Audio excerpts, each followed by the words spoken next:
蘇振邦書整物理治療師，今次我會同大家介紹我點樣去刷牙。因為我媽媽咧就年紀大啦，就到90歲嘅時候都差唔多冇晒啲牙，咁佢咧就食嘢咧就好困難，都係因為可能營養不良啦，同埋個身體唔好嘅時候咧就過身。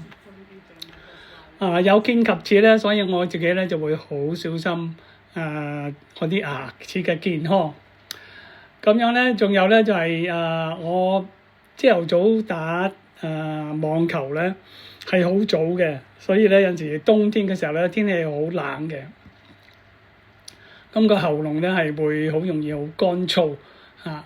咁如果乾燥嘅喉嚨咧係好容易會滋生細菌，咁所以咧我打波嘅時候之前咧，我會食一粒嘅喉糖。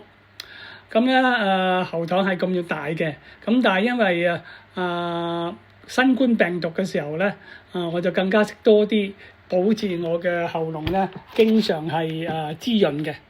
咁我諗下對我嘅體重唔係咁有幫助咧，我就諗到個方法咧，就係將嗰個嘅喉糖咧就切開一半，就所以每一隻咧食一半，咁咧就會減少我嗰個嘅熱量啦。咁然後切咗一半咧就啱好咧就擺咗入一個嘅細嘅鐵罐仔，係愛嚟以前載糖嘅。咁咧我就拎去打波嘅時候咧，我就會食一粒。我會介紹我點樣去刷牙。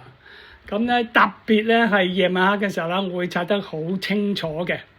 首先咧我就會用一個嘅細嘅杯仔，再一啲嘅鹽水飲咗嗰個嘅牙縫刷入去，就清潔咗佢先。然後咧就再用普通嘅牙縫線。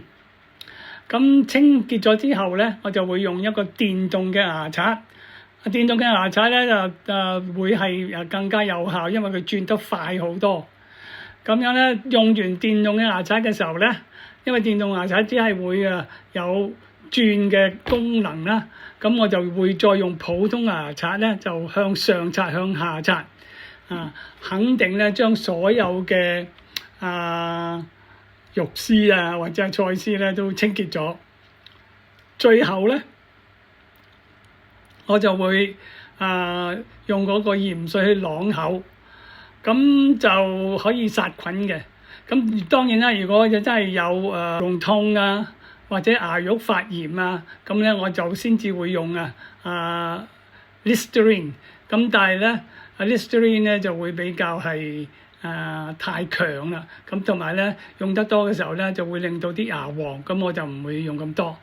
咁下一次咧我就會介紹我做嗰啲運動。